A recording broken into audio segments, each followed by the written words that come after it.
Please, Akira! please, please, my child, let me help you. Stay away from me! Nay, Rel. Is that how I raised you? No, Mother. But I must carry this burden alone.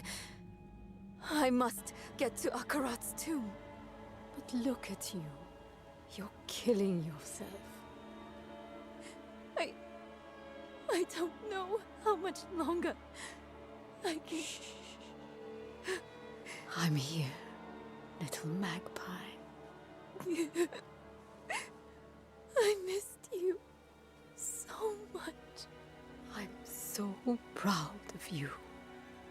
But now, I need you to give up. No. Of course it's you. You monster! Let go of me! Let's go. No. You made a choice. And I warned you, little magpie. There would be consequences. Real life tech fix. Oh, and now this is weird looking though.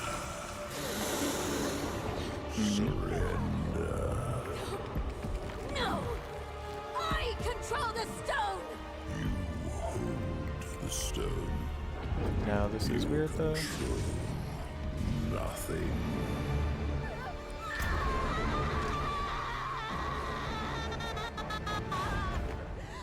Sorry, everybody.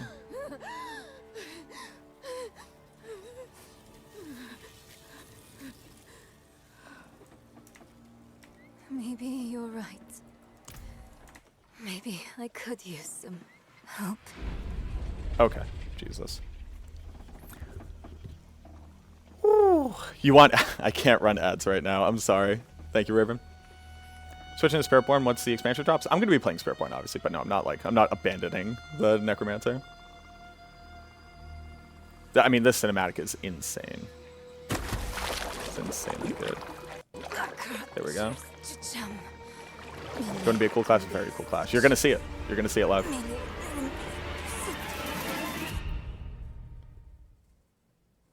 Hello, Diablo community. I'm Adam Fletcher, Community Director for Diablo. Welcome to our Spiritborn Showcase, where we're doing a deep dive for this all-new class coming to Diablo 4, which will include a series of interviews, followed by Q&A from Twitch chat. I'm joined here today with Game Director Brent Gibson. Thanks, Adam. We've been working hard to make something unique for Diablo, and we're finally here to actually talk about it. Brent, I can remember us at BlizzCon where we showed off our very first cinematic for Vessel of Hatred. Now we're actually here to showcase the Spiritborn for the first time. We're glad to have you back for the full review. I don't want to interrupt them because they have a lot of We've good set stuff out to to talk make about. An all-new class that comes from the jungles of Nahantu, an apex predator with a deep Also, connection to the spirit realm. my boy Brent so, right here. Without further ado, let's kick off this deep dive to the Spiritborn. Dude knows everything about the lore. I was grilling him all Only week. a few among my people can become Spiritborn. As children, the most promising face judgment in the mist. Our trial begins and ends with pain. Those who are not called are culled. For the weak, all paths end here. For the worthy, that path leads to power beyond compare, and a sacred charge to wield it well. Though the mortal world was designed to break us, our hearts, our minds, our bodies, there is another which makes us bold. We are without fear. We are without equal. We walk with the ancient guardians of the unformed lands. Y'all are gonna like that Their one. power is our power. Their cause is our cause. We forge unbreakable bonds in the spirit realm to defeat the horrors of this one. For we are Spiritborn. Big monkey. Big monkey.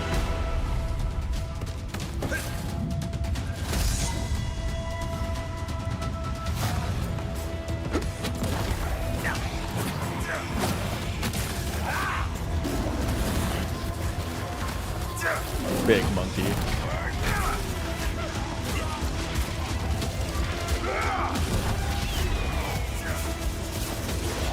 Articuno is probably the one I'm the least well versed in.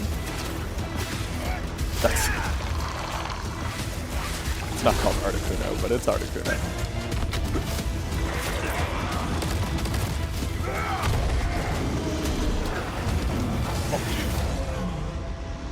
So good. Winton. Wow, and there it is, the first look at the Spiritborn, the apex predator from the jungle. Awesome to finally show it off, and what an incredible trailer. To talk more about the Spiritborn, we would like to introduce Eleni Rivera Colon, narrative designer on Diablo 4. Welcome, Eleni. Thank you. I'm really excited to be here to talk about the Spiritborn class. I'm also a little nervous. It's okay. We're live. super cool. We're doing this live here for everyone. But obviously, Eleni, we just saw here in the trailer with the Spiritborn, and we saw a little bit about that spirit realm. Can you tell us a little bit more about what that spirit realm is? Yeah, so, I mean, to put it plainly, the spirit realm is a place where spirits go. It's this deeply spiritual place that's a byproduct of Sanctuary's creation. So, as you may know, the angels have the high heavens, the demons have the burning hells, and we have the spirit realm. You know, we're hearing a little bit about the high heavens and the burning hells here, and players have actually seen both of those places specifically. Kind of like, what does the spirit realm actually look like for players? Yeah, we really love this concept that the spirit realm is shaped by humanity. So if that's the case, the foundation of that would actually be Sanctuary. So you could imagine being in the middle of the jungle and you're surrounded by these tall trees and these ancient The whole structures. art design And is insane. when you cross over the veil into the spirit realm, you're going to see a ghostly reflection of just that. The big key difference is that you're going to see all the spirits and the creatures that exist there. Yeah, there are these massive creatures that protect the realm from spirits they protect the realm and the spirits from corruption. So the Spiritborn class have this harmonious bond and connection with these massive creatures that are called the Spirit Guardians, and they work together to ward the land. It's awesome to hear about the Spirit Guardians, and people saw them in the trailer a little bit there. Can you actually tell us a little bit more about who these Spirit Guardians are? Yeah, so if the spirit realm is shaped by humanity, we love the idea that the guardians are formed from human belief. And so if you're trying to survive in the jungle and protection is a thing that you are pouring all of your belief, your hope into, that belief it's magical. It's got power in itself, and it can actually create a creature that represents that. It could represent protection. Yeah, so as Brent is saying, the Spirit Guardians are this complex creation of Sanctuary's creation along with this powerful human belief. And Spiritborns devote their entire lives strengthening this incredible bond because these Spirit Guardians are powerful. It's this idea, right, of what these gods look like. And so they can help protect both the realm and Nahantu. We saw in the trailer and some of the Nahantu's gameplay, so good. people were, if you're playing the Spiritborn, you can actually summon one of these in there. Is that something you can do on demand? Like, how does that work? Yeah, very early on in concepting, we saw this one piece of a simple warrior raising their staff above their head and this massive spirit creature forming behind them. And that really became the lightning rod to a lot of thought-provoking ideas. I mean, we knew what we wanted to do mechanically with the class, but that image really solidified that the idea of summoning a god into battle was really cool. And that actually became the cornerstone for a lot of our development from then on out. Yeah, so talking about spirit guardians and summoning them, the Spiritborn class can summon 4 spirit guardians. The first one that I want to talk about is Razoka, and this guardian manifests in the form of a jaguar. So like this one the a lot. belief of courage and ferocity, striking on the hunt, attacking a kill with no fear or reservations. The second one is Balazan, appearing as this massive centipede. The belief is balance and persistence. So although some people might see it as fear, it represents harmony and balance, so the give and take of life. It's also and then we have Quatli. The manifestation of this is a majestic eagle, right? So to represent awareness and finesse, soaring above it all, having keen awareness of its surroundings, and acting with intent. And then the last one is Woomba. This guardian manifests in a powerful gorilla, so this beacon of protection and strength, and a movable force that holds its ground and sustains under pressure. So it's great because we've heard a little bit about the spirit realm. We've heard about these 4 awesome guardians. Can you tell us a little bit more about kind of the star of the show now, the Spiritborn itself? Yeah, so I think before we really dive in, I want to talk about Akarat, who's really important with the Spiritborn and the spirit realm. For those who don't know, Akarat is this prophet that believed in the human experience and that it gives us this unique power. We have this light within us. And that light gives us the ability to question and to doubt and to challenge. When Akarat made his way to his mother's homeland in Nahantu, he felt this strong otherworldly presence, and he would spend a lot of time with one of his apostles, Isivete, trying to uncover what this mystery was. What was this feeling when he got to the realm, or when he got to the land of Nahantu, until he eventually discovers this veil, and that's the veil between the spirit realm and sanctuary. And he realized that this was this untouched place from neither angels or demons. They had never really had any sort of influence there. So Akarat and his dedicant Isivete would spend a lot of time studying, and he would be the first person and living being to cross this veil. And then after Akarat died, his apostle would then take on the mantle and then found the Spiritborn traditions that we know today. You know, hearing about the Spiritborn, and of course, I'm sure this is a burning question from the community, but the Sanctuary has a long and storied history. Kind of, where have the Spiritborn been throughout all of this? Good question. Yeah, so for anybody who knows the lore of Diablo, this region is no stranger to Mephisto, right? So if you go back to Diablo 2 and you look at the story there, his original soul stone was imprisoned in this place. And its presence corrupted the Zakarum faith, it corrupted the region, and the Spiritborn remember this. And so over the course of what's been happening in D4, they've decided to stay at arm's length out of fear that history might repeat itself. Yeah, so like I said before, this is an untouched realm. It's pure. This is something so sacred. And with Neyrelle coming back with the Soul Stone, this is a huge problem for the people of Nahantu, but specifically the Spiritborn that are trying to protect this land. Yeah, and at this point, with him back, they have no choice but to rejoin the fight. Yeah. Yeah, it's incredible to hear more about the Spiritborn and where they originated from. And of course, thank you, Eleni, for taking us into the spirit realm in itself. You know, we've talked about the new class and how that was created and what they've been up to. Next, we're actually going to take a look at how the art and concepts were designed. By the way, this art is insanely good. I'm seeing a lot of this for the first time, but obviously we got a preview at a lot of this, and just that like warrior raising the weapon and the spirit coming from behind it is like, I need that on my wall. Big toes. What? No, that's good.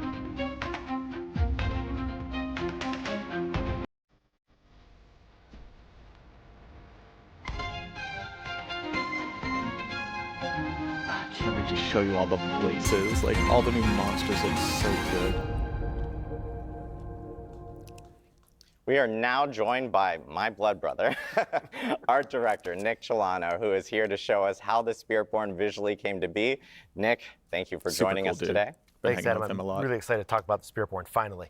I know, it's been a long time coming, been a long time coming. Nick, will you tell us a little bit more about like how this class came to be, especially from the art side? Yeah, first of all, like that trailer, like what an origin story for a Diablo class. Like you got to go into the their name's jungle, Nick. you answer the call, or you're cold. Like it's pretty rock and Maybe I roll, can and be up on the here art side, for like that. we love that stuff. So Maybe. I think when you go back to like what No, Eleni that's and Brent were terrible. talking about, we really want to capture everything they just mentioned from the visual standpoint. So for us, it's about trying to infuse the Hantu, the spirit realm, and a martial arts feel into the class. Brent mentioned that like kind of lightning rod moment.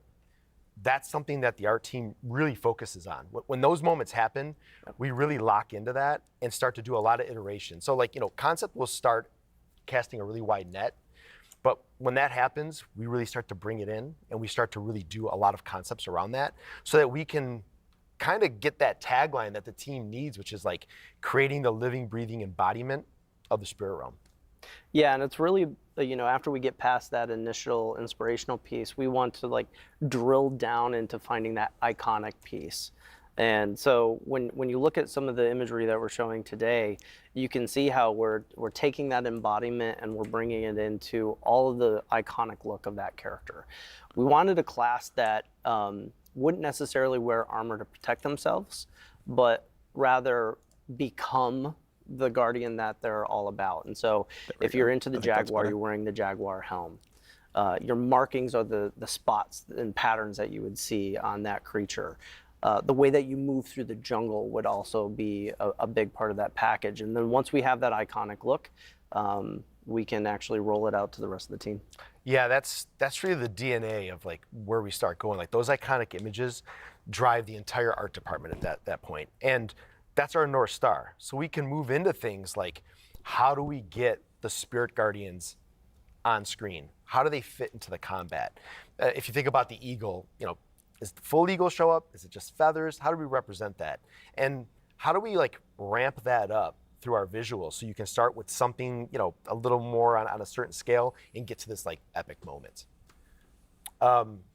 We also want to explore, visually, like visual iconography at the same time. So while we're doing all that iteration and stuff with the iconic looks and the skills, we're also starting to get into like, what is the identity of the class? Where do we want to put this iconography? And like, what is that visual footprint that they're going to take up on the screen? It's seeing all this like badass concept art. Like shout out to our concept artists on the art team. Amazing. Yeah, so good. I love like this how splash art. do you guys actually take this from like concept now to actually building out the character from some of this concept art? Yeah, once we have alignment between the design direction that we want to go, we understand kind of roughly mechanically and from a design perspective where we want it to be and where we want it from an art direction standpoint. We sit down with each department and we actually roll out the idea. We pitch them, and we're like, hey, this is what we're thinking, and really get them to understand where we're trying to head so that when they go off in their crafts and make the best work that they possibly can make, the sum of all the parts end up with a killer class like the Spiritborn. Collaboration's a big thing. And, it really starts with the character art department. They take these like 2D images and bring them to life in 3D. They will start to figure out materials, the fine details of how our armor's crafted, to like big silhouette shapes. One of the interesting things about this class is we started to recognize that like the helms, the gauntlets, the belts were really great places to like hone in on those like visual elements. Yeah. And another nice thing is like the armor really started to kind of come into the space of being very functional and practical. You'll notice that like the legs are kind of open, the upper body's kind of open. It's because we're making a really fast, agile class. So we want everything to kind of line up. And like Brent said, like they don't need to be fully armored. They are protected by the Spirit Guardians. Their offense is their defense, and it shows when you play it. It sure does. Speaking of fast and agile, we moved to Tech Art. Tech Art really is the team that will kind of find what our limits are and kind of allow us to break them a little bit. So they do a lot of range of motion tests. They're trying to figure out how we can get really dynamic poses, really dynamic lines of actions, and we want to push that because this class really needs us to kind of be in the spot where we're like kind of pushing the boundaries of what we've done normally. Yeah, it's awesome because like you guys mentioned like super like hyper mobile class and so the apex predator in the jungle itself, like how do you put that towards something like animation now, like getting the character to move and kind of telegraphing that through that animation? Yeah, you know, like one of the key elements here is making sure that we have a combat archetype that's unique. So if you take a look at the original 5 classes, each one of them has a very distinct style. And so when we're thinking about the Spiritborn, we naturally went to martial arts. And what does that mean for the movement through the jungle? And actually, I feel like we found a really good pairing there. Yeah, like the animation team, like they went crazy with reference. They were looking at Muay Thai, Taekwondo, kickboxing, boxing, karate. There was a stunt woman that did these amazing like reference materials that we saw. And the really interesting thing here is we're not trying to like just mimic a martial arts style. We're really trying to find the best pieces of them and seeing where they fit. How can we manipulate them? How can we rearrange them in ways that make a really unique and interesting fighting style for the Spiritborn? Once the animation team has that, and like they, again, they have a wide range of options that they're looking at, they start to figure out like where it fits for each Guardian. So, for example, the gorilla is blunt force, lots of strength. The Jaguar is cleaves, multi-hit combos, aggression.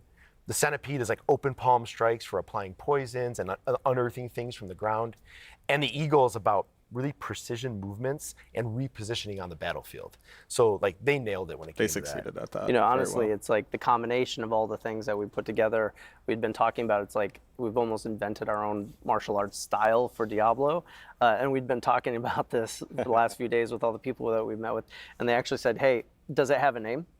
And currently it doesn't. So like for those of you at home, if you got ideas, check out the Spiritborn gameplay, and like, if you have names, suggestions, like, yeah, we got to all name ears. this thing. Exactly, we're all ears. That's right. Well, we've heard about concept, and we've heard about character art, tech art, and now we just heard about animation. I always call it kind of like the frosting on the cake, and that is kind of VFX, and that makes everything kind of pop a little bit. How I like does that they're going VFX this in depth play about into like something the Spiritborn? conceptualization. Yeah, of the at this class. point, VFX is really they're an amazing bridge between like gameplay and the visuals of the game. And they had a really important lift, which was to try to figure out like, how do we represent like the spirit realm and these like elemental spirit guardians like together? What is that fantasy and what is that story we're telling? So Eleni mentioned earlier that like there's this veil, right?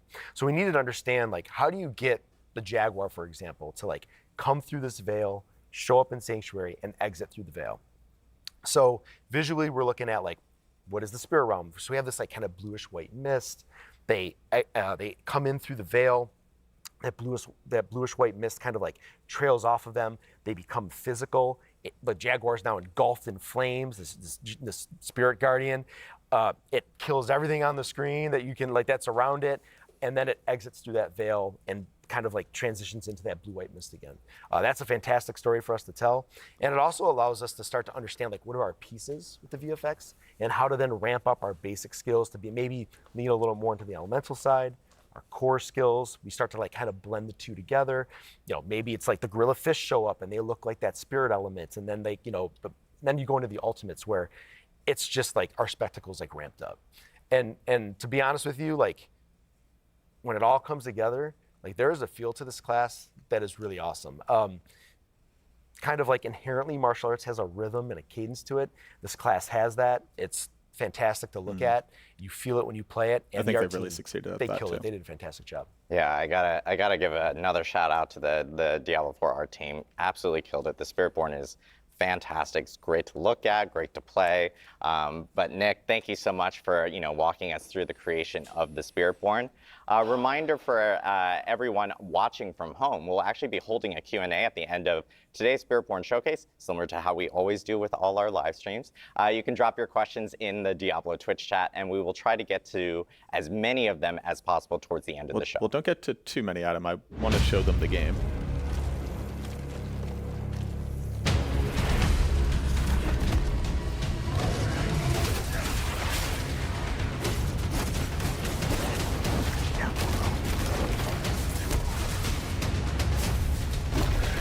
The new monsters look really good.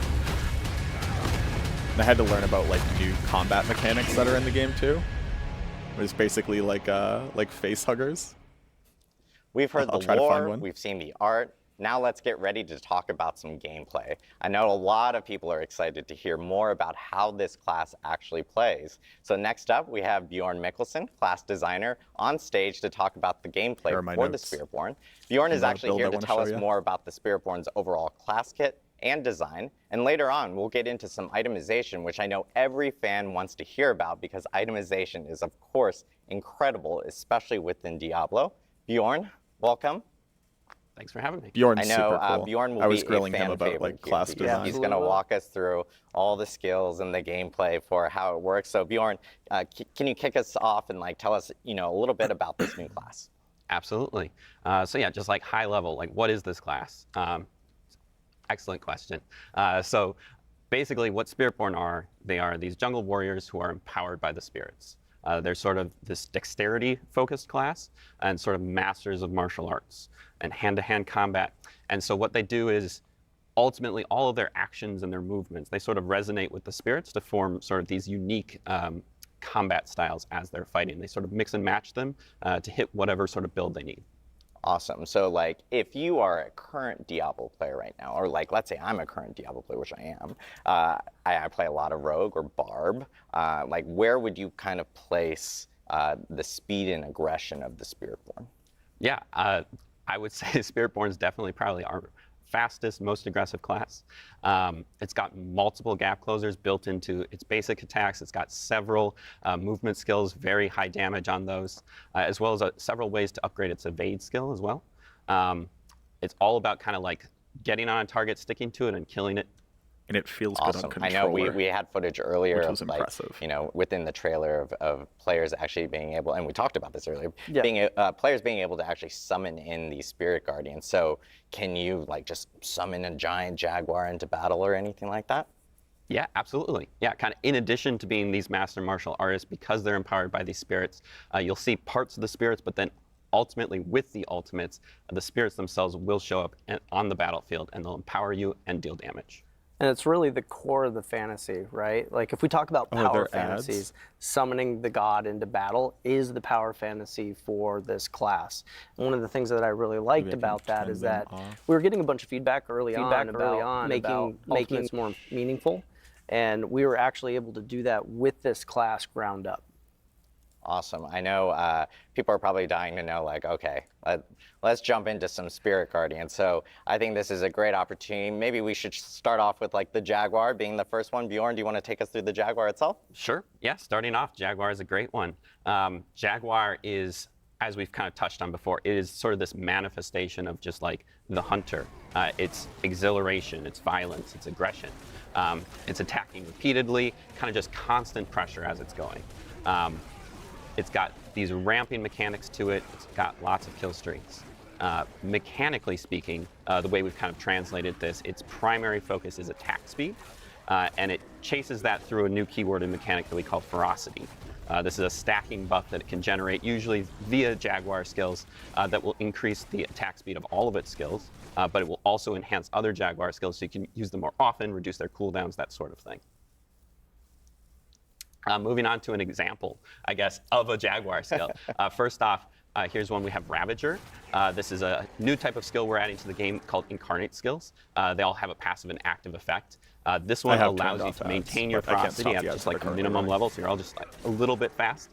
But then when you activate it, you kind of go full Jaguar mode. It gives you additional attacks, kind of whenever you hit something, it does an extra strike. So it can even turn skills that are deal a little bit less damage, they can now deal extra damage just whenever you hit something. Moving on to another skill, we have Rushing Claw. This one is the Jaguar's kind of primary mobility skill. It will dash you through a target and slash everything along the way.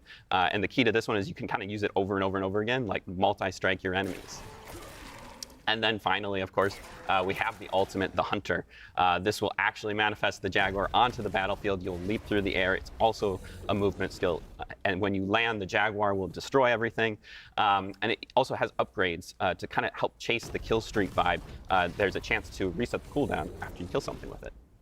Yeah, so if you look at all of these things as a package, you start to see almost a combat archetype built into each Guardian themselves. And that was actually something that was really important to us. So if you were speccing into the Jaguar, it's important to those types of players who do want to keep the attack speed up, that do want to keep their kill streaks going. And you're going to see this as like a through line that each particular Guardian will have their own thing. Yeah, I'm a huge fan of the fast, frantic gameplay, and I will say I have a little bit of bias towards the Jaguar for sure. But I know we want to go on to the other Guardians for sure. And for all our tanky friends out there, Bjorn, do you want to walk us through the Gorilla? Absolutely. Yeah, moving on to the Gorilla. The Gorilla. Big. Core concept behind protection and defense. No, the ults are but it's not just cracked. like passive defense. This is a very active defensive play style where you're shrugging off the damage, but you're also returning it to your attacker. So it's really got this kind of core of like retribution also sort of built into it. Its core mechanic and stat that we work with is damage reduction. It chases this in two ways. One is through using block, sort of actively blocking damage, as well as a second new keyworded mechanic called resolve. This is also a stacking buff, but this one falls off whenever you get hit, so it's really important to keep stacking it and kind of keep stealing yourself and building your resolve back up. But as long as you have any stacks of it, you get the full damage reduction bonus. So moving on to just a couple examples for Gorilla skills. Starting off, we have Crushing Hand. This is their core spender skill. This one feels kind of just does what it says. We'll smash your enemies to pieces. Kind of neat thing about it is it's actually two separate attacks that kind of overlap in the middle. So you can sort of prioritize a single target and deal double damage to it. Another attacking skill that we have, this one's Payback. This one really leans hard into the sort of aspect of retribution that we have going on. This one will deal a large amount of damage, and that damage will ramp up the more something has hit you. So it's really good for just like ending a fight if you need to. But also like as things are hitting you, that will reduce its cooldown. So kind of you have this flow of like being able to sort of like end fights, but also kind of keep hitting as you go. And then finally, again, we have the ultimate skill, bringing in the Gorilla itself. The skill is called the Protector. It creates a large protected area on the battlefield that will grant you barrier while you're inside of it, as well as several other defensive bonuses that you can spec into with it. And the Gorilla will just smash any enemies that try to come and harm you while you're in it. Yeah, if you like that bruiser archetype, like this is the build for you. It is definitely about that give and take of damage. I mean, you'd said it earlier. Anyone who's been looking for a tank or a tank-like build in Diablo, this is the one that you're going to want to spec into as a part of your kit. Yeah, it sounds like a really unique way of being able to, especially for tank players, to like bring damage to enemies and stuff like that, which is so awesome. So next, on to our third Guardian. Of course, we have the Eagle. Bjorn, do you want to take us through the Eagle? Yeah, so the Eagle, kind of soaring above it all, we've got this Guardian that represents precision and accuracy and kind of finesse. Its ability, its freedom of movement, like a lot of the movement that the class has is very aggressive, very in your face, and the Eagle really is able to kind of take that to another level and kind of go wherever it wants. In addition to that, it can also sort of like extend its attacks to sort of pseudo-ranged playstyle. Allows it to really like prioritize a target and sort of like hit from anywhere. So its core stat that it cares about is movement speed. That allows it kind of, like I said, able to kind of go anywhere it wants and sort of tactically reposition on the battlefield. And it also has several ways to sort of amplify its evade skill, adding damage, that sort of thing to it. So moving into just a couple examples, we of course have to start off with Soar. This is sort of Spiritborn's premier mobility skill. Takes you up into the air, out of the battle for a second, able to dodge mechanics with that if you need to. But also, because the Eagle is all about kind of those big impacts as well, it will create a target area where you're going to come down and make those enemies vulnerable so that it just amplifies the damage when you land. Moving on to another example. We have Razor Wings.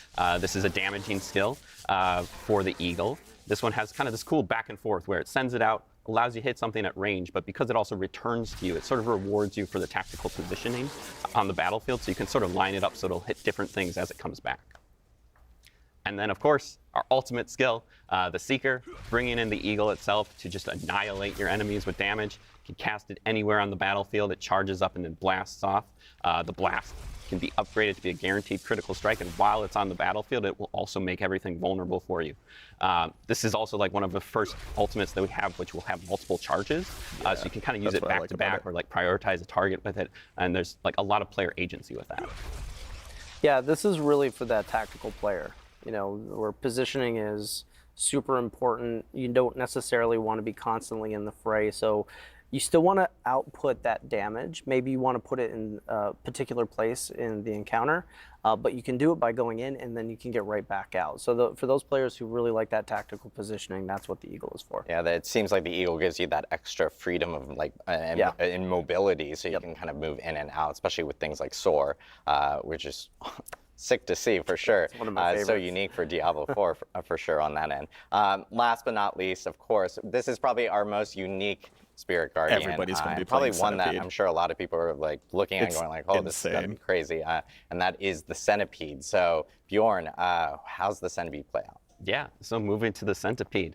The Centipede's very unique. It represents this sort of abstract concept of the cycle of life and death, and the way we've kind of chosen to interpret that is that it's sort of this epicenter of attrition, but it's also like really about just kind of like this endless or inescapable sort of persistence. And that's like really bad for your enemies, but kind of really good for you. So its core mechanics that it works with that persistence is damage over time, poisoning, crowd controls, that sort of thing. But then it uses those things to sort of empower and sustain itself. So also like leeching life and that sort of thing back to you, sort of draining your enemies as you kill them. So moving on to just a quick example, Stinger is our core skill for the Centipede.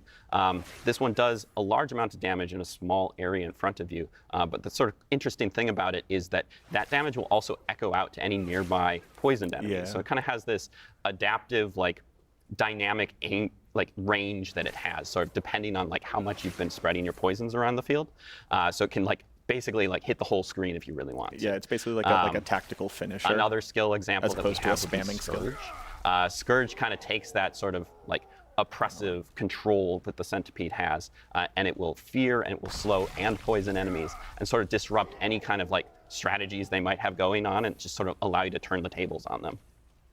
And then finally, we have the ultimate skill, bringing in the Centipede itself onto the battlefield. This is the Devourer. Poison laser beams, globs of poison everywhere. Just the Centipede kind of wrecking the entire battlefield. It's got upgrades which will also allow it to instantly execute enemies who have been fully poisoned, sort of helping the cycle of life and death to speed up a little bit there. Yeah, this is clearly our most Diablo Guardian that we have. It's becoming a fan favorite very quickly. The people who have gotten hands-on with it have a lot to say about it. But the cool thing about this one is we took on a really unique design challenge. Like, how do you take a concept of damage over time, dealing damage, regenerating life, and make that kind of the core of an entire archetype? I thought you guys did a fantastic job at getting it there. For those Type A players who really want to manipulate the field and keep that damage up and keep that resilience going, this is definitely that class for you. Yeah, I have to call out.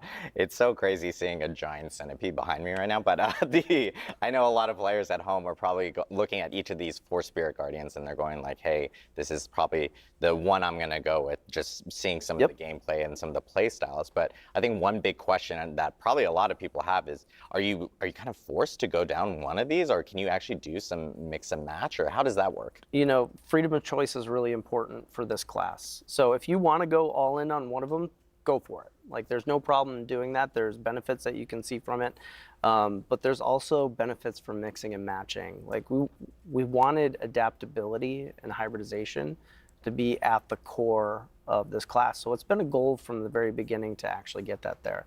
So when you get hands-on with this, like, you're gonna want to experiment. We want you to experiment.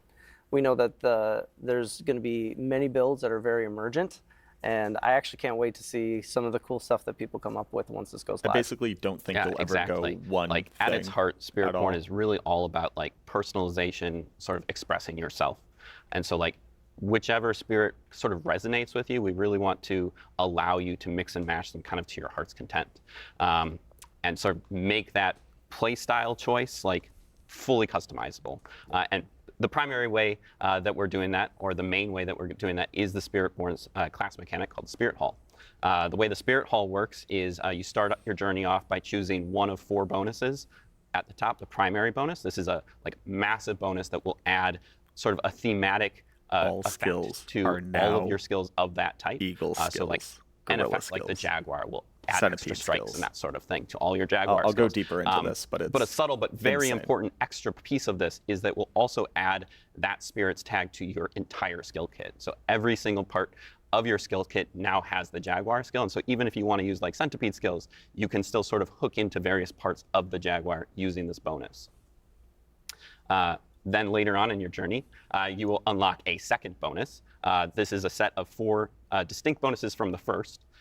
Each of these kind of has a tie-in with the sort of core mechanics of each of the spirits. So we mentioned before sort of the new keywords that we were introducing, like with the Jaguar has ferocity, the gorilla has resolve, those sorts of things. These give you an opportunity to sort of mix those into your kit, regardless of like if you are using those specific skills or not, and sort of like add that extra layer on top of your build. And when you're choosing these spirits, these can absolutely be the same. You can pick gorilla and gorilla, Jaguar, Jaguar, or you can mix and match them. And it's really important that like they all kind of flow and work together. So if you look at the nesting doll effect that we have of your skill tree, your class mechanic, this can get complicated very quickly.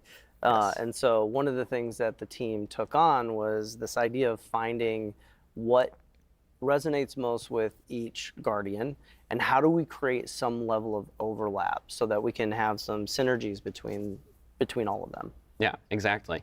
As we hit, like each of these has like very clear themes, right? You've got the Jaguar with its attack speed, you've got the gorilla with its protection. You can definitely build into those, but it was important for us to sort of establish that these spirits, they don't exist like in isolation from each other. They have overlap. They have things that they both care about, and that allows us to sort of create these very hybrid-esque builds that work together. You know, just like an example, right? You've got like the Jaguar is a hunter. It's all about aggression and kind of chaos, and that's a thing. It loves that. But as a hunter, you're also sort of providing, you're also sustaining yourself, which is a thing that the centipede also loves to do. And so they both care about healing, and they both have like different hooks that they can do for that. And so you can really like, if you're looking to get more healing into your build, you can add some centipede, you can add some Jaguar, mix them together, you can make an entire build about healing that is centipede and Jaguar. These aren't like prescribing ways to build, but they're more so just like, they're overlapping stats that allow them to sort of communicate with each other. So just a couple examples. We have, for instance, if you want to build like the gorilla, gorilla is a lot of protection, Jaguar is a lot of sort of chaotic, constant damage. So when you mix those two together, you get this sort of like semi-tanky brawler who can just kind of go toe-to-toe with anything. And they sort of like dip into the stat of dodge, because dodge is a little bit inherently a slightly more RNG, a little bit more chaotic, kind of Jaguar, but it also kind of has that damage mitigation. And so you kind of combine them together and you have this very like retribution, but also fast-paced playstyle. Another example would be potentially if we think about like the centipede and the eagle. The centipede's all about sort of debilitating your enemies and like making them weaker, and the eagle's all about like kind of finding those weak points and like getting these high damage, you know, bursts off. So when you add those two together, they both care about vulnerable and sort of like turning the tables on all of your enemies. And so adding that together kind of creates this character that's sort of just able to like prioritize a target, weaken it, and then just like cull it from the battlefield. Yeah, it's. I'm so glad Bjorn brought all these like really good examples for us. He's got a lot of footage for us to go through. It's awesome to see all these skills and how they work with the actual Spirit Guardians. And of course, the big popular topic that comes with every single class is itemization. And I know we have a lot to talk about with legendary aspects and some uniques as well. So Bjorn, Brent, like how does itemization work with Spiritborn? Yeah, we all know that itemization is the heart of the game, right? And as we've been moving through our itemization journey with this game, we've had a really great opportunity to fold in all the feedback and how that applies to the Spiritborn as we've been developing. And one of the cool things that we did was took the opportunity to actually lean into the things that you get from items and see how they build into the spirit's abilities themselves. So we're going to show a few examples of that. Now this is just the tip of the iceberg. There's a lot of really cool stuff coming, but we thought we'd do a really quick breakdown and show you what that looks like. I probably haven't So just hitting a couple examples, you know, we have added this large suite of Spiritborn legendaries and uniques to the game. But just to break down kind of some of our thoughts as we were working with them, sort of the types of legendaries you can expect to see. One example, as we were just speaking about sort of these hybridization things, there's a lot of different stats in our game and sort of making them work together, not just like work together, but like be cool together. So we kind of have this category of items that will sort of interweave a couple of different stats. Secondly, we have our power augmentation legendaries. These just kind of let you take like your favorite skill and ascend it to its final form and just kind of like go crazy with it. And then thirdly, we have sub-powers. These are sort of things like, we think of them like rogue grenades, barbarian dust devils. These are sort of things you can sort of build around. They're sort of almost like skills, but they don't exist in your skill tree as things you can put on your bar. And then finally, we have our unique items, which are there to enable you to sort of make the craziest builds you can think of. So moving on to a couple examples, just kind of one for each real quick. We have Tormentors. This is an example of a hybridization legendary. This one interweaves poisoning and thorns together, kind of in an interesting way that'll allow you to apply your thorns, in a different way than just like having something hit you all the time. It's great. You can probably see the connection. Gorilla, Centipede, they'll love this sort of thing. Moving on to an example of a power augmentation, we have Bristling Vengeance. This takes the payback seal that we kind of hit on before. Usually it's like a smaller AoE like right in front of you that just hits one enemy, but this one really allows it to sort of like extend its range, hit multiple enemies, as well as apply your thorns over an area. Armor off. And then thirdly, we have an example of one of our sub-powers. This one's called a Pestilent Swarm. The cool thing that we're kind of trying to out with each of our sub-powers is there are multiple legendaries for them, and they sort of allow you to customize how they work. So there's like one that'll let your Pestilent Swarm like poison enemies, one that'll make it spiral, one that'll even make it orbit. You can sort of like combine those, like you can have it orbit and spiral, or poison. You can just have it shoot off, kind of whatever works for your build. We really want people to be able to experiment and play with those sub-powers. And then just a couple of teasers, some of our uniques. These are some unique boots that basically allow you to override your evade skill with Soar. Just get the ultimate amount of mobility you can think of. The neat thing about that is also that it allows you potentially like to take Soar off your bar. You can't let it go, but you at least kind of get to keep it with you in that evade slot. And then another example would be our unique Quarterstaff. Which is one of the two weapons we're adding with the Spiritborn. This one sort of allows you to ramp up your basic attacks. Spiritborn's basic attacks are a little bit special. They're kind of really cool. They're these 3-hit combos, and each third hit does like a special thing. And this specific unique basically lets you get that third attack all the time. So then we have to take their third attack and make it a triple version that almost turns them into a different skill entirely. Yeah, this is awesome, seeing all the couple of examples of uniques. As Brent mentioned, this is just kind of like the tip of the iceberg. Oh, yeah. I personally would take the Soar boots all day. Being able to use, Soar as an evade is absolutely amazing.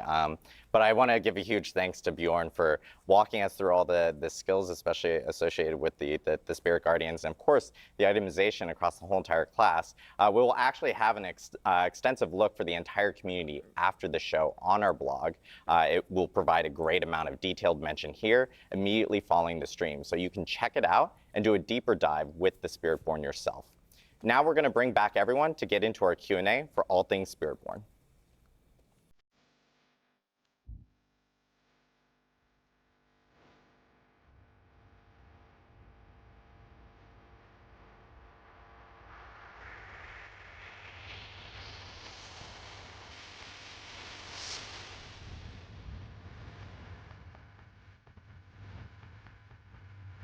I can't wait to actually just show you gameplay.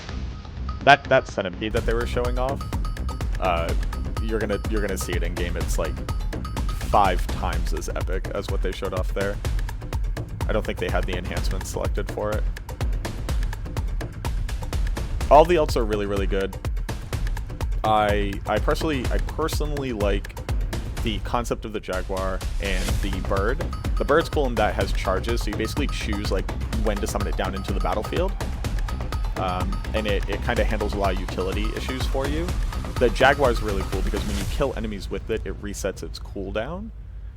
and you can use it as a mobility skill as Now well. we're ready for our community Q&A where we'll answer your burning questions for all things Spiritborn. If you have questions, again, please drop them in Twitch chat and we'll try to get through as many as possible Not too through many, the whole though. entire Q&A process. I have a live stream to do. Thank you guys for joining us. We did some musical chairs to get everyone back up here during that quick little interstitial. Also, that stage I know is as 5,000 questions degrees. are coming up, one big question We that were on it everyone yesterday. always asks, and I know we've probably Pray for seen these it a people. million times in chat already, is like, hey, we have the Spiritborn. This is a brand new class. Why not something like a class from a prior game, like a paladin or something from there? Yeah, right out of the gate, right? Right out of the gate. You know, when we started off, one of the key things that were really important to us was to make sure that the class came from the place that we were going. We also knew that, you know, we did a really good job at revisiting classic archetypes like the barbarian and the necro. And so we were in this position where doing something new was a great opportunity. It was something that allowed us to inject some fresh gameplay in, and going after the Spiritborn was a wider palette to play with. And so making sure that we were building something from the ground up from Nahantu was really the driving factor of this, and we're very proud of where we landed at today. Awesome. I think they did a great job Another with question that this is everyone. This is the first time you guys are expanding. This is everyone's favorite moment where I butcher Twitch names like no other.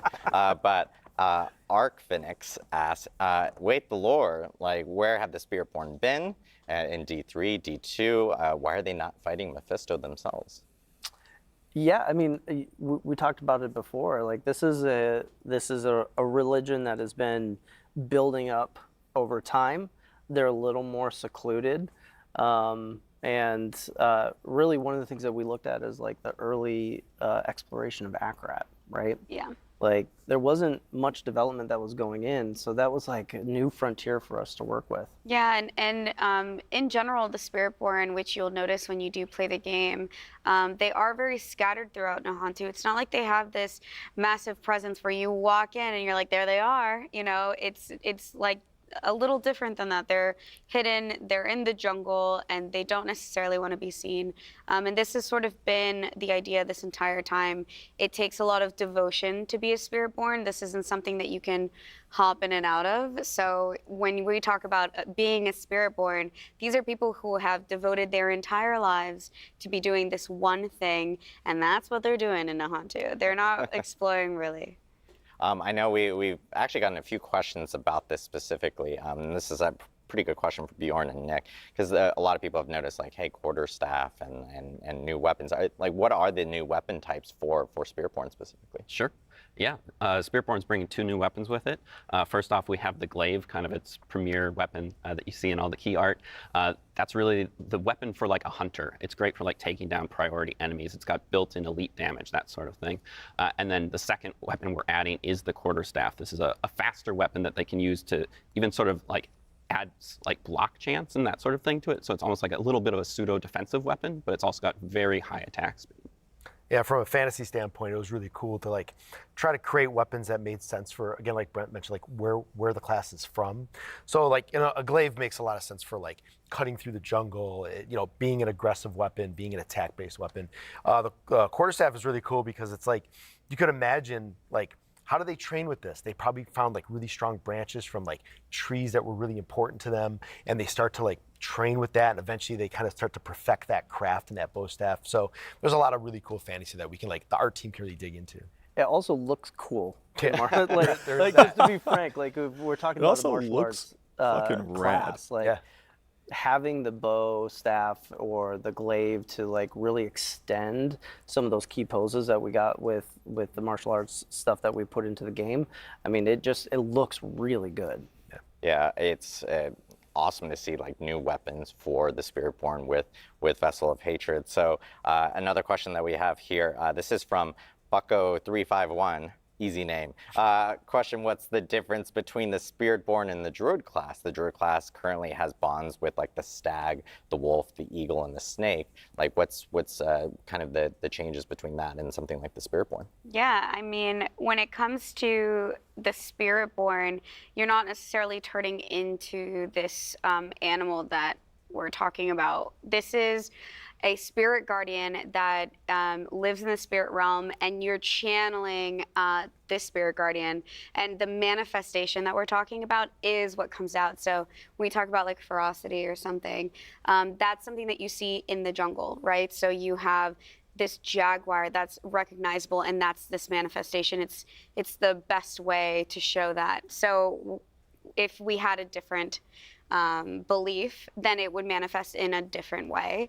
Versus the druid, you sort of really encompass the entire animal. And you see that in the gameplay quite a bit, where I think, Nick, you were mentioning before, where it's like, yeah, I have this bond with the centipede. When I call him in, I call the centipede in to deal with this side of the combat, and then I go off and I start managing the other side of the combat. So you really see this like combat partnership between the Guardians and the Spiritborn, which is incredibly unique.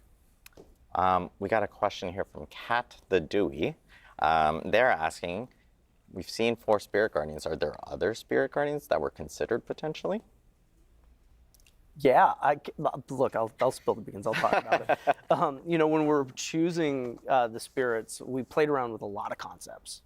Super abstract stuff that weren't animal-based. We talked about, okay, if I'm from the jungle, these things would probably represent things I know, which brought us to animals. And when we think about protection and strength, we originally had some conversations around an elephant. Like, what does an elephant mean? If there's a animal that represents like family and protection the most, the elephant is one of those.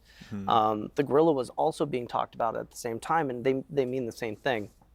So when we looked at them side by side, that really came down to like which one can convey the best powers, what gives you the right movement and visuals that you would need for the power set itself. Now I want big elephant though. Yeah, I was go just gonna ahead. say, Yeah, like, we spent a lot of time trying to figure out, like, there's a lot of collaboration, and sometimes art will inform design, design will inform art. So I think this is a great spot where, like Brian was saying, like, we're looking at a lot of different things, but like when you think about Nahantu, when you think about like the canopy of the jungle, and you start thinking about how does that protect what's in the jungle, like the gorilla just made a lot of sense, like thematically. So like we start to find those moments, right? And you think about the centipede, it's like there's like the ground and the roots of the jungle, like what comes up, there's insects. So, you know, we spent a lot of time like exploring that. But when you think about the gameplay connection, poisons, fears, right? The centipede, that this like life and death kind of cycle they talked about, like the centipede makes a lot of sense. So we really start to try to connect the dots in really interesting ways. And those are the ones that really stick. fictionally, the idea that these things are created based on human beliefs, we believe in more than 4 things, right? So the idea that we could expand this out well beyond the class, we've developed more lore than you're actually going to see in the game for the Spiritborn, because we want this thing to live beyond just Diablo 4. Awesome. I know this one's a little bit for Bjorn. We'll test his skill knowledge here, but a question from Churney Fire was, does the echoing poison effect work on enemies not poisoned by you? Is there like a radius limit? Like how does it work specifically? Yeah, there's a small radius limit to it, but that can be extended through things like tempering and that sort of thing. It will do any poisoned enemies on the screen. Oh, nice. That sounds crazy. So yeah. Yeah. So like the interplay. And then we have a this class question from brings? Crawling Out of the Spiral. This one's a very lore interesting. question specifically. Did Mephisto know about the veil between Sanctuary and the Spirit Realm, and like the corruption within the jungles during Diablo 2? Like, was he able to sense it during that time? I know we had talked about like the Spirit Realm being this pure and like untouched place. So. Yeah, we can definitely assume that Mephisto knew there was something there. When it comes to the lore of Nahantu, there are a lot of protection that happened during Mephisto's corruption. He wasn't able to break through the veil, so that is something that, you know, that's why it's so dire now. But definitely he had this feeling for sure. Question for not MVP. How does the resource for the Spiritborn work? Do they generate it like passively, or how does that work specifically? Sure. The Spiritborn's primary resource is called Vigor. It does not inherently recharge passively. You'll generate it by using your basic attacks. But sort of like the key with Spiritborn being very customizable, like one of the first choices that you'll be able to make in your tree with your basic attacks is you can sort of like customize like how you will build the spirit beyond that, whether it's like by poisoning enemies or by blocking damage, that sort of thing, to really like kind of make the resource work the way you want it to work. And then later on, there are also some uniques that will allow you to further customize sort of like how your build influences the resource generation. Awesome. I know people, we just talked about the weapons and stuff, and there's like follow-up questions of like, are the Spiritborn only using two-handed weapons for this class? Yes. The short answer. They are.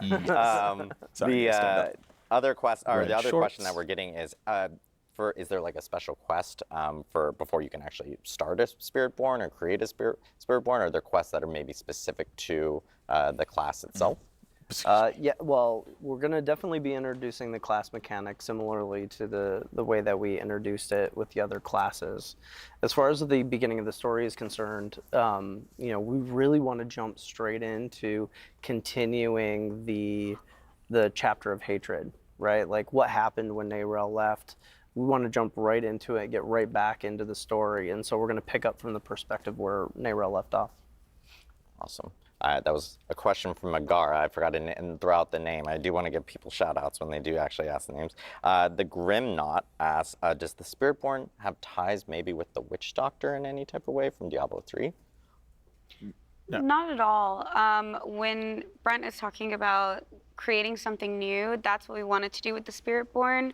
That also meant really diving into lore and figuring out a separation for freshness. We wanted to still bring in things that were familiar from D2 and just lore in general that we know about, but when it comes to the Spiritborn class and the traditions of the Spiritborn, they're very new. You get a chance to explore it in the game, and you'll see that they're very different. Awesome. Azeron Blood Moon asks, how much is the monk inspired into the gameplay of the Spiritborn? It's we always look back and we can find like a lot of reference, or we can be inspired by things we've made. But I think when you play the class, you'll see it's extremely different. It's so unique, it's so fresh, and it kind of carves its own space in our kind of lineup that after an inspirational point, maybe of looking at like martial arts at just the core, it just kind of goes off in its own direction and kind of redefines that space. We're gonna. Oh, sorry. Go Well, ahead. I definitely want to add to that. Is like I don't want to be shy about the fact that we know what works mechanically in the game, and so we're constantly looking at inspiration for the existing classes, for the new classes, on what works best. Mm-hmm. Take that inspiration and then like take a right turn and actually amplify it or take it into a slightly new direction that makes it very different. I know we have time for one more question. This is a question for everyone here. What is everyone's favorite spirit? I've already revealed mine, which is Jaguar. But what is everyone's favorite spirit guardian here for the Spiritborn? I mean, I can start. I'm going to cheat. I'm going to say 2. I love the Jaguar as well. But it's just a little bit too chaotic for me, like inherently. And so I love to just like mix the Eagle in there as well, just for a little bit more control, a little bit more like freedom. Gorilla. I mean, Big. when I saw it show up on screen, beat its chest, and it was just awesome. It was like, that's it. I knew it. We're like wrestling buds, where we talk about wrestling all the time. I'm not surprised Nick is about like the gorilla. Not surprised. My favorite guardians are Quatli, the eagle, and Balazon, the centipede. I just love the poison, and it's I love the lore flex It looks crazy. Yeah, for me, Jaguar, like it started with that iconic piece. Yeah, sorry, we're gonna have to share a little bit. Hold on a second. But like the movement, it's such a pace changer for the game. Like once you get into it, it's got a very addictive flow. And so I'm all in on the Jaguar. Well, it's awesome to hear everyone's favorite Spirit Guardians. I do want to thank you all for jumping in for this Q&A. Before we do close out the stream, we did want to let everyone know that we'll be sharing more about Vessel of Hatred at Gamescom this year on August 20th. But you'll actually have a chance to attend Gamescom yourself and play the Spiritborn in person. We're actually sending 5 lucky players to Cologne, Germany to play the Spiritborn at our Gamescom booth in person. Ooh. Make sure to check out our Instagram at PlayDiablo and read our blog for full details on the contest after the show. Everyone on the Diablo team is incredibly excited for you to check out the new class coming with Vessel of Hatred on October 8th. And of course, you can pre-purchase the expansion now. Stick around to check out our Diablo creators, Rax, Woody, Macro BioBoy, and Fame. They're actually upstairs right now. That's me. Streaming Adam. live here at Xbox Studios with Spiritborn gameplay. Also, shout out to Xbox Studios for This place hosting is us. awesome. We really appreciate it. And of course, you can check out Kind of Funny Games after the stream, where they'll be live chatting with Rod Ferguson, GM of the Diablo franchise. Brent, What's up, my Eleni, Nick, Bjorn, thank you for being here to walk us through the Spiritborn. And thank you all and everyone at home for tuning in. We'll see you in Nahantu. You're about to see me in Nahantu. Is it done? Thanks for watching. All right, hold on real quick. Hold on real quick. I just gotta do a couple things. I gotta do this. I gotta do shush. Oh boys. Oh boys. All right, who do we want to see first? Who do we actually want to see first? You get to pick. So they have 4 builds. They have 4 builds set up.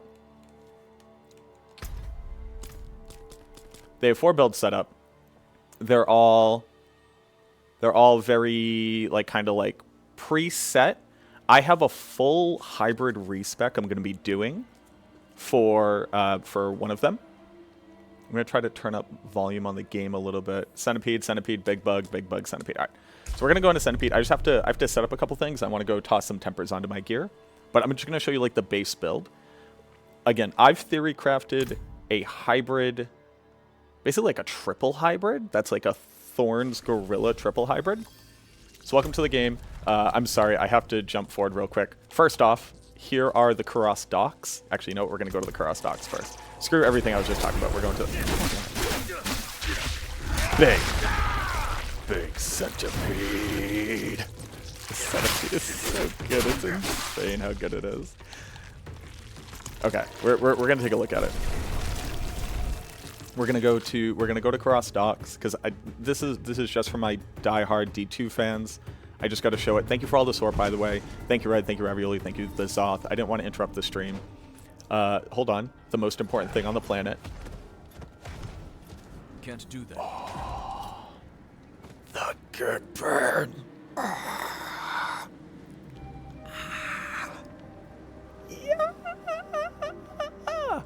Oh yeah, no, I'm going to show you the whole area. So this is Nahantu. It's at the bottom. It's at the bottom of the map. We also have the Kuros Bazaar. Here is where the Travancore is. Ooh, we can't do any of the quests in there right now, but that's where it is. Sorry, hold on. I just want to get rid of this track. I'm also going to show you this stronghold. This is insane with big necromancer lore. All I did like all day was basically like sit down and talk to everybody and just grill them on lore.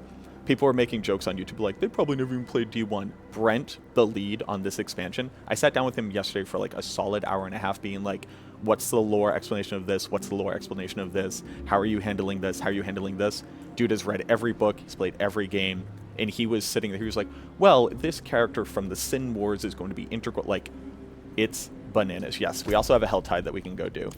But let me very quickly just, go swap out some stuff. I actually can't do it all here. All right, we're going to go to the Kuros Bazaar. There is a training dummy, and I was testing something on it yesterday. There's an interesting interaction with Overpower in one of the skills they were talking about called Crushing Hands that I needed to test out yesterday. No joke, I did sit at the training dummy for a solid like 20-30 minutes. So very quickly, here I want adaptability, just to get me some basic resource gen. I want a new movement speed aspect. There's tons of aspects here. This is the one that I like, 10%. Aspect of haste. Every second while moving, you gain bonus movement speed up to 30%. So as you're constantly moving, if you can just like you don't stop an attack, you're just like kind of shifting through the whole time. You can kind of do that. We'll put Moonrise up here too, just so it feels good. We'll put Moonrise here. The spender for Centipede is pretty expensive. That's why I like that it's not a spamming skill. Which one is it? It's this one. Stinger, it's a 40 vigor cost off the jump. Why can I not temper? Oh, I have to put something there. No, why can't I temper? I could temper yesterday. You take care now.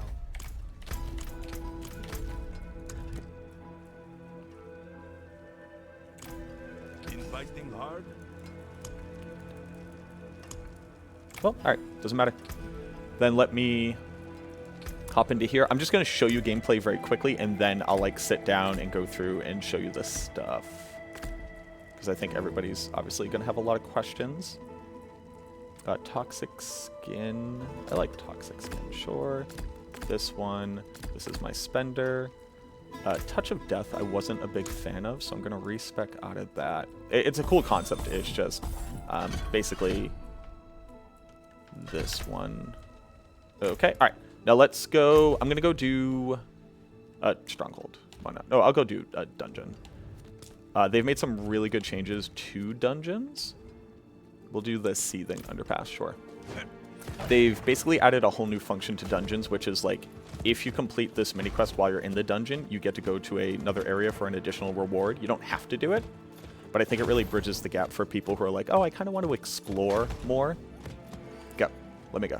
I want to explore more. I want a reason to explore. Sorry. So this is why basically everybody's going to be using this Jaguar ability, just like off the rip. I love this centipede. It is so good. It does this giant Kamehameha wave that like you're going to see everybody using. This is that Soar ability. I think this is also going to be a mainstay on a lot of builds. But you'll see. So right now I'm actually just using the basic skill. That's this attack right here. This is your basic skill. Basically, all of the basic skills on this class kind of work like Lunging Strike, where they're all inherently a little bit mobility skills, where they bring you to a different part of the area that you're in, like a different part of the combat. Feels so good. Game sounds very loud. Okay.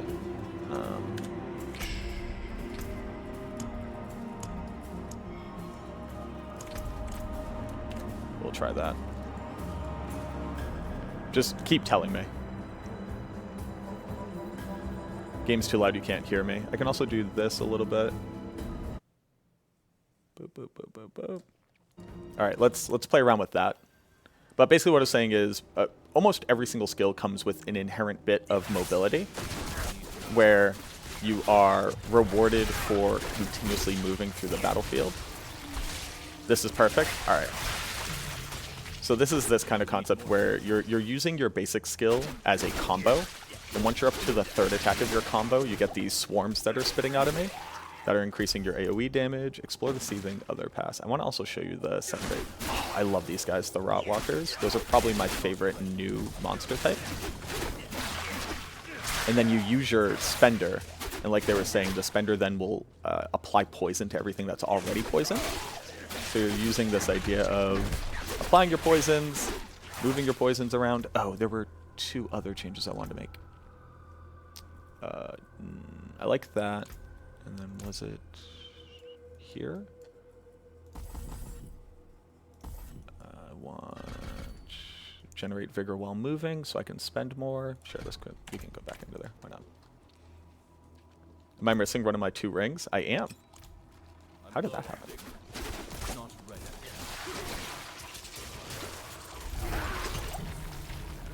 I want the big Kamehameha. Dude, look at the Kamehameha.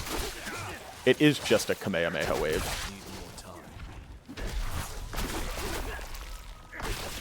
And then it will travel with you over its duration for a little bit. It kind of like will spit up in the next combat area that you get into. And this is why I think everybody's going to be using it. The thing's absolutely cracked.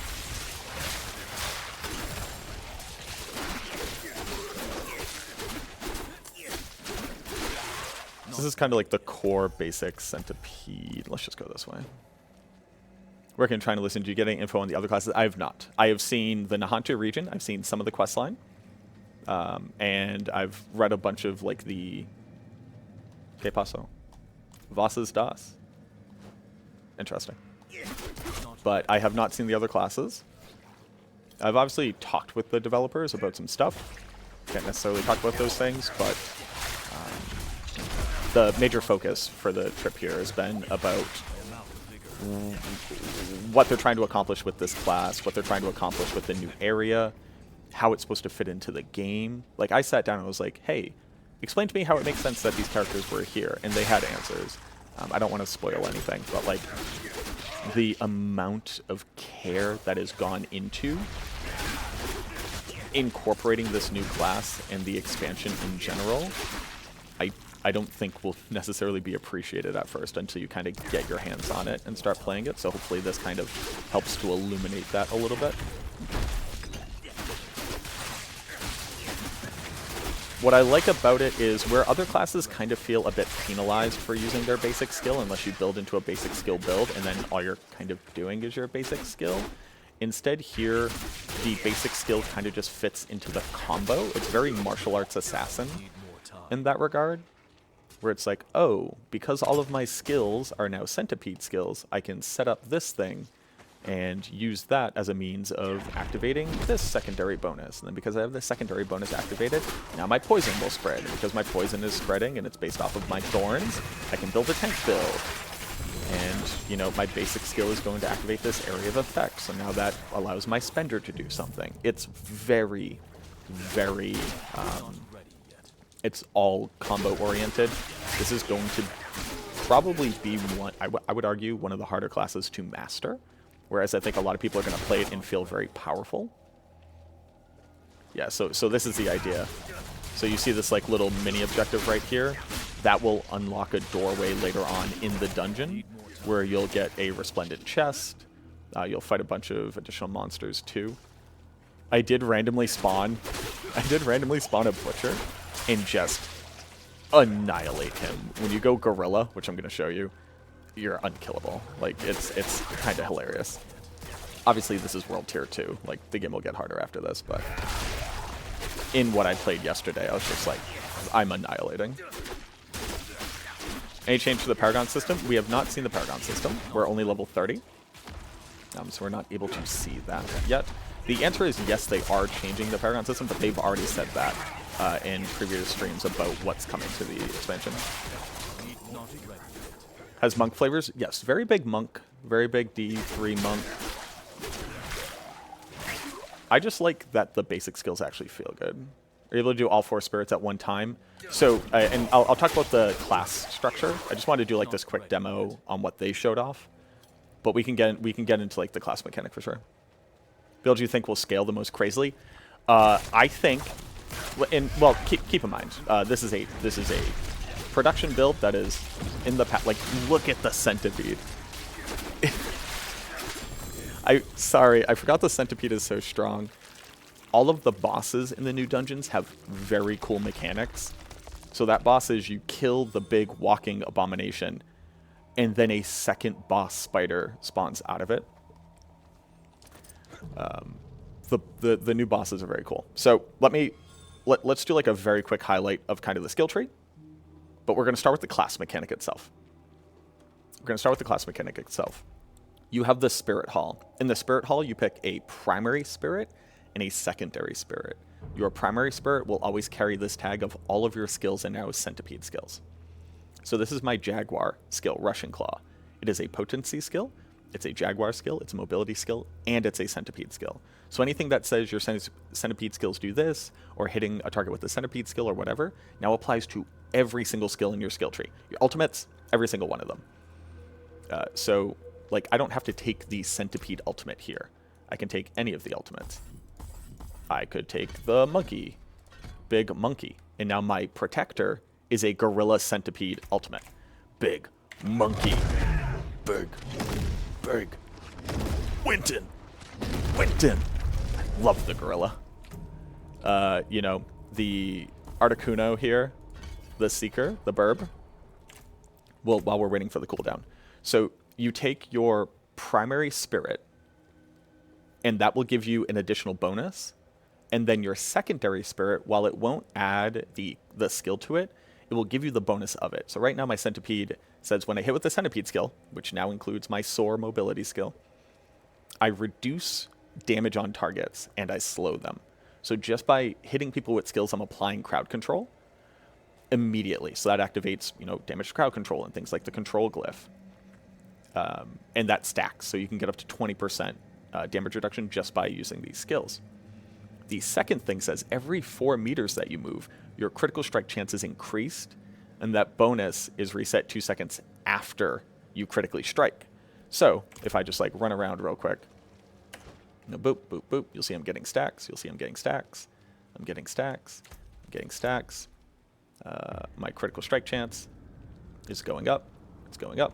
It's going up. It's going up. It's going up. And then for 2 seconds, I have this amount of critical strike chance. Right? So that's what that combination would do. I could swap this spirit out, so now I could do Centipede, which is kind of interesting. So Centipede says I reduce damage and I slow targets. Secondary Centipede says that I will heal for my maximum life for every nearby enemy that I've poisoned, up to 5%. And this is just kind of like a ticking heal the entire time. So this is what they were talking about, like attrition. This is what they're talking about, like the idea of attrition, where you're doing damage over time and you're healing from it. The gorilla. So let me say I changed everything to Jaguar skills. Every 4th time that I deal damage with a Jaguar skill, I'm going to do 100% of the damage of those 4 hits. So the faster I can spam Jaguar and how I can put them together. So like, let's say I do, I do like my dash. I go like dash and, I go like dash. Well, I can't dash any a target, but I go, okay. So I go, basic skill, basic skill, basic skill. And then I do my ult. The ult will trigger all 4 damage instances every 4th time I do an attack. Very combo heavy. What that also means is kind of cool. It's like the Seeker Ultimate, which is now a Jaguar skill, has charges. So you can go bird, bird, bird, bird, and then release all of that damage with a poison basic skill because it's a Jaguar skill. Very cool. The secondary effect of Jaguar is maximum ferocity is increased by 1. So ferocity is stacks that you get. I can show you. There's so much to this to this build. Ferocity. So ferocity says increase your attack speed by 5% per stack. It stacks up to 4 times, and each lasts for 4 seconds. So each individual stack has a timer, and what Jaguar secondary thing increases your maximum amount of stacks that you can get, and you will replenish ferocity stacks whenever you kill an enemy or damage a boss. So on a boss, you'll just be at permanent 5 stacks of ferocity, just permanent 25% increased attack speed. For Eagle, Eagle is casting an Eagle skill, does Storm Feathers. So here, I'll try to show you Storm Feathers. Casting Eagle skill grants 2 Storm Feathers. I have them here. Up to a maximum of 8. When you evade, all Storm Feathers are fired. So let me just evade real quick. Okay, they kind of like shot out of the back of me there. Okay, I got like 4 Storm Feathers, and I do this, and they all fire out of me, right? They deal lightning damage, and they make targets vulnerable. The secondary effect of Eagle. Eagle is very much the mobility and utility. Every 4 meters that you move, you get the bonus of the critical strike chance. So as I'm evading, as I'm moving, as I'm using my abilities, I'm going around, I'm gaining crit chance, so that when I evade and shoot off all of these lightning, feathers, now they're all going to crit. That kind of idea. And then Gorilla. Casting a Gorilla skill deals 100% thorns of your thorns power to enemies that you hit and grants barrier for your maximum life. Gorilla is big. Big Gorilla. So casting Gorilla skills grants you barrier naturally. So just by doing this, I'm just generating barrier up to 40% of my maximum life, right? And you can basically stack that permanently. Then you increase your resolve, and when you have at least 5 stack of resolve, you are unstoppable. What is resolve? Resolve is... Resolve says increase your damage reduction by 20% just for having resolve. taking damage removes one of the stacks. You can have 8 stacks. So this is kind of similar to like Shroud or whatever. Shroud on, what's it called? But as long as you can maintain your stacks of Resolve and generate them fast enough, you will then have Unstoppable. And again, you can swap these however you want. I could be Eagle, so now I'm going to get these Storm Feathers things, and I'm going to get the benefits of Resolve and get more Resolve and kind of things like that. So, okay, cool. That's the high level. That's the super high level. Each part of your skill tree, so your basic skills, your core skills, your focus skills, which are pretty cool, like the general idea of them. Although I just noticed that we have 2 Eagle. Then you have your defensive skills. Each one of these is like a different type of, typically like, I don't know. The Armored Hide is a really good example of this, which is a lot of them have passive abilities. So like, let me show you. So Armored Hide says passively, you gain a resolve every 5 seconds. So every 5 seconds, you're going to get a stack that says 20% damage reduction. When you activate it, you become unstoppable, and you gain 100% block chance. Rolls. Thank you very much for the gift subs. Then you gain 100% block chance on your character, even though you don't have to use a shield for it. They have a lot of block, like, enabling concepts, which is just very, very cool. So that was Centipede. Centipede is great. Sure, whatever. We're going to go to Jaguar. We're going to Jaguar very quickly. And we're going to go run a different dungeon. We'll kind of talk about Jaguar and what they were talking about, this kind of chaos idea. What was the one that pulled enemies in? I don't remember. I oddly enough, I have not memorized every single skill yet, although I wish I had. But let me just go put on those aspects. Just make the game feel a little bit better to play. I want to go do the Necropolis, but there is, I think it's an Eagle skill that pulls. What was it? It's a Vortex. There you go. Create a cyclone that pulls enemies inward, followed by a crushing downdraft that deals damage. Casting Vortex increases the damage of your next skill cast by 20%. That's actually very cool. While you have an active barrier, it does bonus damage and knocks enemies down.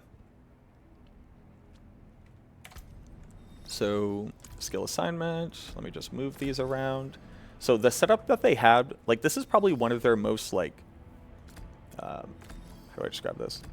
Like, pre-built out,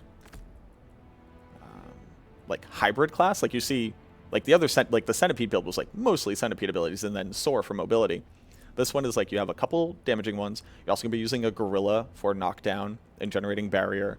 It gains an additional charge. It does 500% increased damage to unstoppable enemies and bosses. Pretty cool. So the idea, like, you could proactively trigger unstoppable on monsters by CCing them a lot. And then the moment that happens, crush them. I really like that idea. So let's go up here very quickly.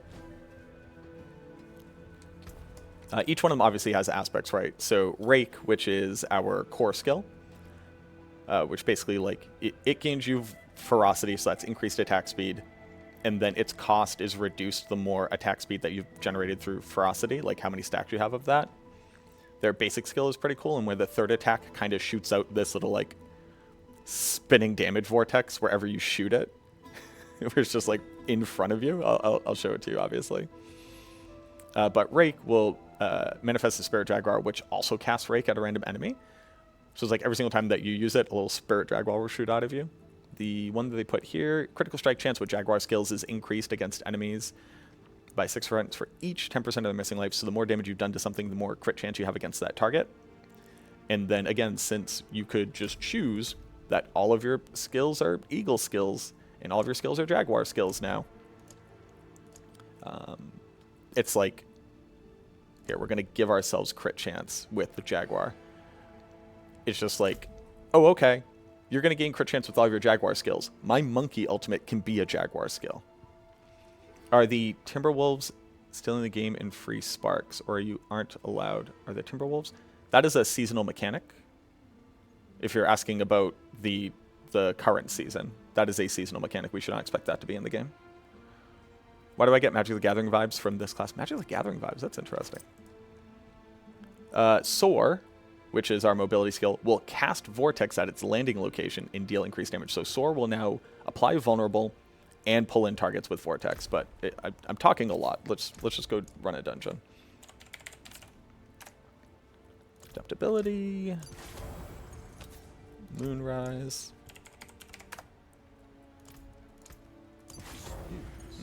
And movement speed.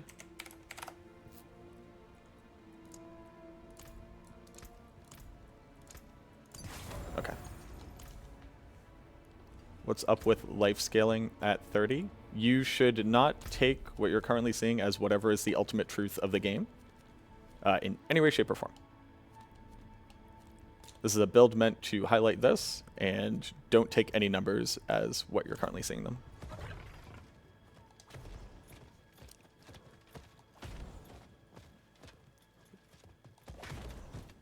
That is very, very important. I don't know if you see the little disclaimer. This is not a final build. This is a build set up to very specifically show off the class. Numbers will change. A lot of things will change. How much time do you got to play this class so far? I probably played for like 4 or 5 hours yesterday. Well, it feels like they took everything good from other classes, put it into one, and give it more skills, more customizable. So that was one of the big things that I was kind of hammering on with them. Because, quite honestly, I think this class is the most fun class I've played. And basically my immediate feedback was, I hope you're taking the lessons learned from the creation of the class and putting them back into the other classes in ways that they could be revolutionized. Okay, so let's do this. Boop, boop, boop. Big knockdown. So when the ultimate for this skill, God, the Jaguar's so cool. You're going to bound across the battlefield, so it's a mobility skill. And it's going to deal damage. It's going to deal damage, and it's going to spin around and do more damage, right? The Hunter, which is what this ult is called, overfills your ferocity by 4 stacks. So that means you can get up to a total of 9 stacks. So that's 45% increased attack speed. And causes you to deal 100% increased damage to injured enemies for 8 seconds. So this is like closing out a really strong boss fight. Just do double damage. And then killing an enemy while the Hunter is present. So you killing an enemy, it doesn't have to be the ult, it could just be you. Has a 15% chance to instantly reset its cooldown and cause your next cast within the next 8 seconds to repeat its 7 strikes in additional time up to 4 times. So what this looks like is, and let me see if I can like get it to work. So I jump in, I do my attack, cool. I reset the thing, cool. I got the reset again. I'll do it again. Okay, I got the reset again. All right, now it's lasting a really long time. Okay, I'll do it again. Oh, okay. So I didn't get the reset on that one, but I got up to 3 stacks, right? Boop, boop, boop, boop, boop. But I got to 3 stacks. Oh, this is the weird face hugger thing. So it stays on you, and it starts... Sorry, it's like so much new stuff. That like effect, like it stays on you, it's about to explode, and you can dash right before it explode. But the ult goes every single time that you reset the cooldown successfully by killing monsters, you will gain a stack of it, and the next time that you cast it, it will do its AoE damage twice over, and then 3 times over, and then 4 times over, ultimately hitting 28 times if you can maintain the stacks with it. Let me see if I can do it here. Do it. Okay, I got my stack up. Give me more monsters. Yeah. Okay, I got my stack up. Snuggy, thank you so much for the 10 gift subs out to people. Appreciate you. Okay. Get my stack up, please. Only has a 15% chance of happening. But the cool thing about this, unless you have a super keen eye, I seriously don't believe people will be able to tell, like, are you using the core skill or are you using the basic skill? Because it's so fluid, you just kind of do both of them. So this basic skill is really nice in that it's basically like the best like essence management or resource management one. And I'll show it to you really quick. So Thrash says you dive at an enemy, so it's kind of like, hey, hey, flesh cultivator. Oh no, the face hugger. Hold on. Rip, it got me. So it dashes forward. Every third attack unleashes like the little series. So boop, boop, boop. The little like Rasengan there. After you kill an enemy with it, your next Thrash generates 10 additional resource. Up to 10 casts of Thrash. So for my next 8 casts, it's going to generate 10 more Essence. And it will continue to unleash its third attack if cast again within 4 seconds. So 1, 2, 3, 3, 3, 3, 3. Rasengan, Rasengan, Rasengan, Rasengan, Rasengan, Rasengan. So it inherently benefits you to maintain combos of your skills and to understand what combos you currently have. Not ready yet. Do any trying with mouse and keyboard or just controller? I've been playing on just controller because I just can't play the game on mouse and keyboard. Boop. This stronghold is... I think people at first are going to hate this stronghold, and I think it's the coolest stronghold they've made. No potions left. The combat flow looks good, yes. Several new enemy types, tons of new enemy types. Okay, so this isn't a bug. The map isn't failing to load. Necromancer Corpse. Corpse desperately clutches a lantern radiating necromantic energy, forming a barrier against the hateful dark. Whatever is at the heart of the darkness here, this necromancer failed to fight it. Also, I want to swap out one of the skills because I think that the Tiger Dash is just like so fluid and good.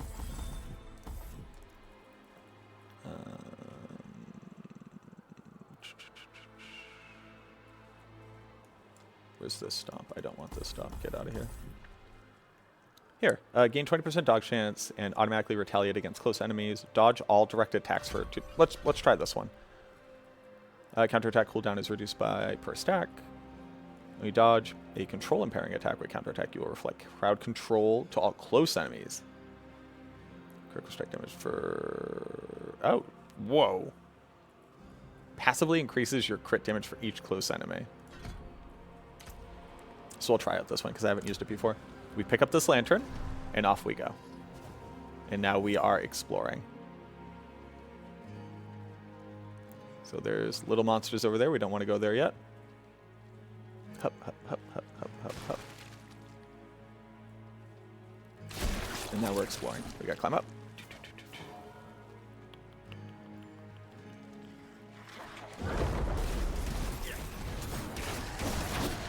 Take my little thing, fill the brazier. And now we're doing, who is it from Majora's Mask? Like Dampy? A little Dampy mini quest here.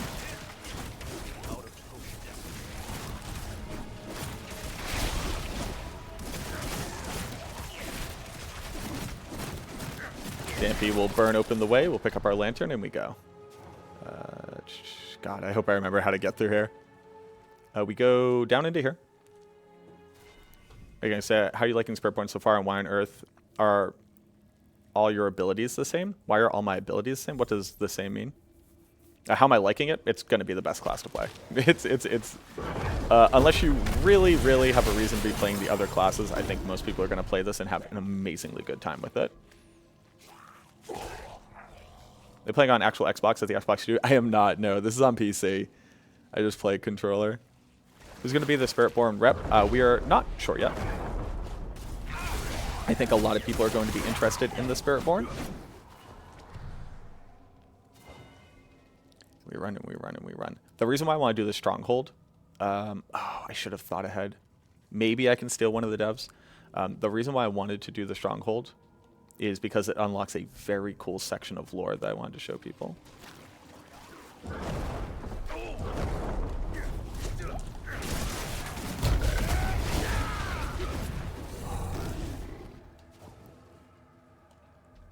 Oh, I'm an idiot. Okay.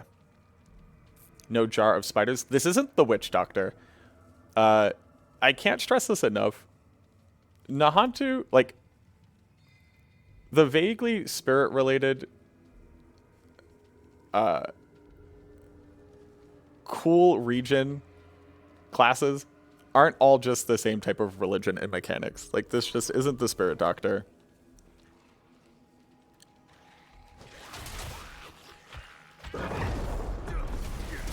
Like, this is very clearly pulling from, like, a completely separate, like, aesthetic and cultural and regional, like, package. Go, my little man.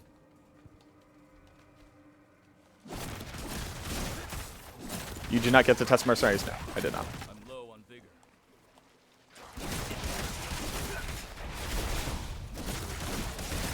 And we're going to find Trag'Oul in this DLC? Are we going to find Trag'Oul? Well, it depends on whether or not you think we have or haven't found Trag'Oul yet. There's nothing official. But I think that this area is very cool, and if you're somebody who even vaguely cares about Trag'Oul, you're gonna like the voiceover lines that I'm gonna show you here. These one of your questions in the QA. Nice. Which one? I'm low on vigor. Need more time.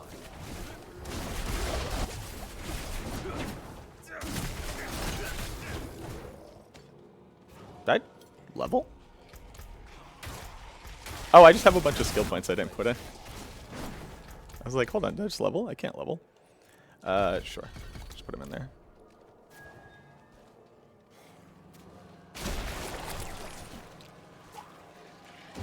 Well, that's the question. Have we already seen Trag'Oul in the game? That's kind of like the, I think, the pressing question that people should be asking. I need to get around and up. So now I need to remember how to do that.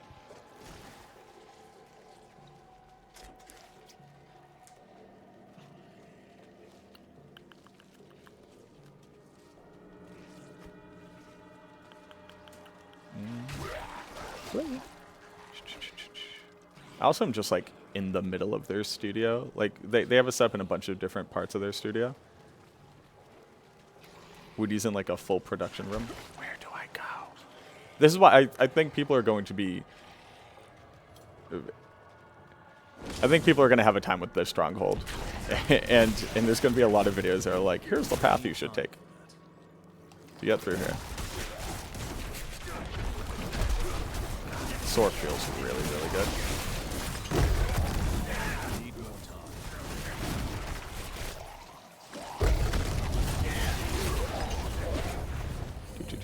Come on. Come along, little man. Yeah. Have you gotten any info on the secret cow level? There has been nothing revealed about the secret cow level. Nor was I expecting anything to be revealed about it. Okay, so we're now up here. Which is over here. Jump. I remember jumping.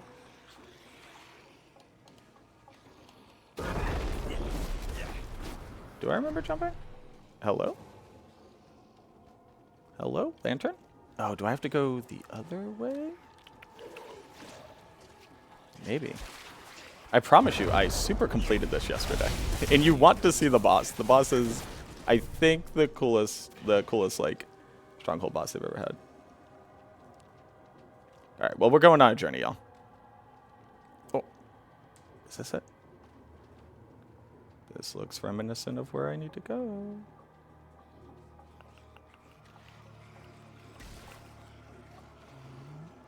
Back up here. Did you test the raid? We did not gain access to that. This was a Spiritborn class reveal, and many of the sections of Nahantu were shown off here. Gosh, dang it. Need more time. Now I'm running around like a chicken with its head cut off. Go where you haven't killed monsters, I guess, is a pretty good strategy. Hey, guys. Are we all... Okay. Warding barrier. You have to do a bunch of these to, like, break up the things that stop your ability to progress. Not ready yet. Did that ground interaction thing just say Trag'Oul? It should not have. I don't believe it said Trag'Oul. Thank you for the follows, by the way, everybody. Mac, they offered me a job yet? They have not offered me a job. I also would not take a job. I want to be doing what I'm currently doing. Need time. Use alright tool? Alright, we'll go back. What was the thing?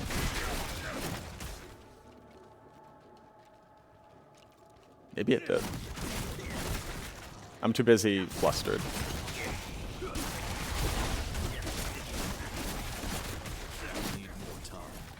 Oh, I'm sorry. The circles on the ground. Yes, those say Trag'Oul. Yes, sorry. I can highlight one of those. I understand what you're referring to now. Those are, so this lantern is like a Trag'Oul lantern, and you you can, if you've lost it, you can resummon them at those little signals, at those little circles. Sorry. I was like, no, there's nothing here about Triggle. It's like, oh, the activation little beacons. Yes. Yes. You're not crazy. What is Spirit Born's main stat? I think it's Dex. Yeah, it's Dex. Not ready yet. Which would make sense. It would be wild if it wasn't Dex. Come along, little guy. Look at this cute little guy. Hey, Corpse Bow. Can I help you? Not ready. A treasure goblin. Hold on. I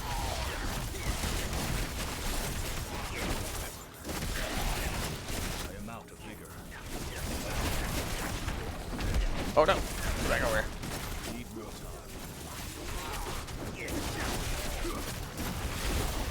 time. Get back here.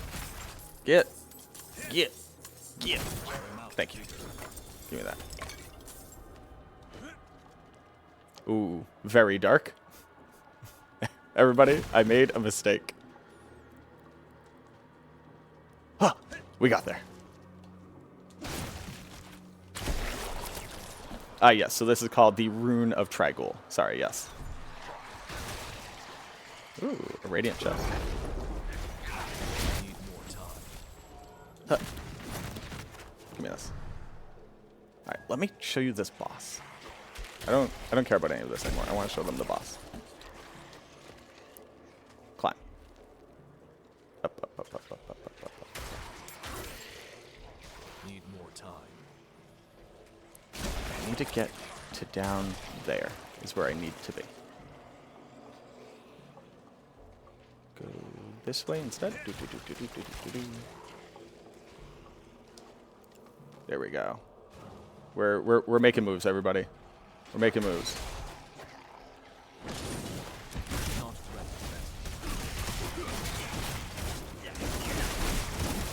ready. I foresee this getting a lot of hate on release. Need time. It's kind of like what is it? Rock Cave before you have Flash.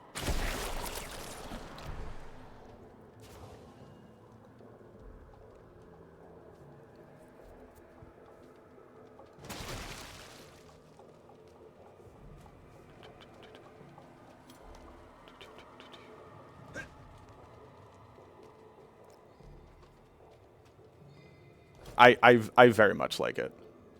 Because it's also one of those things where it's like,